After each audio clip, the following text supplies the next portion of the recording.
আসসালামু আলাইকুম, ICT centre থেকে আমি জাহাঙ্গীর। আসছে ফোনটার মডেল হচ্ছে আইফোন 13 প্রো ম্যাক্স। এই ফোনটা হঠাৎ করে ব্ল্যাক হয়ে আবার মাঝে মাঝে গ্রিন শেড বাড়ি মারে। তো আমরা যে চার্জিংটা দেখাই একটু সেট ওপেন আছে, কিন্তু ডিসপ্লেতে কোনো কিছু আসলো। তো আমরা এটা কাজ করে ঠিক করার চেষ্টা করবো, আমাদের সঙ্গে থাকবে।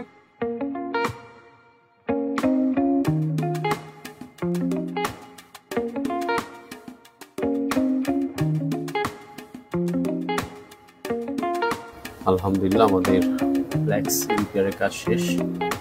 তো আমরা এখানে এটা চেক করবো। আমরা ডিসপ্লে চেঞ্জ করা ছাড়া এটা ঠিক করার চেষ্টা করছি। আলহামদুলিল্লাহ আমাদের কাজটা সাকসেস হয়ে গেছে। আমরা ডিসপ্লে চেঞ্জ করা ছাড়াই আমরা এটা ফ্ল্যাক্স রিপেয়ার করে ঠিক করে ফেলেছি।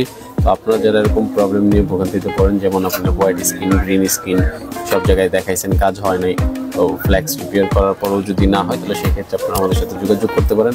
আমাদের যোগাযোগ মাধ্যম ফেসবুক পেজ আইসিটি সেন্টার। আর যদি সরাসরি আসতে চান, তাহলে সেক্ষেত্রে আমাদের দুইটা আউটলেট, একটা হচ্ছে বসুন্ধরা শপিং কমপ্লেক্স, একটা হচ্ছে মিরপুর শাহ আলী প্লাজা। ধন্যবাদ আমাদের সাথে থাকার জন্য। আসসালামু আলাইকুম।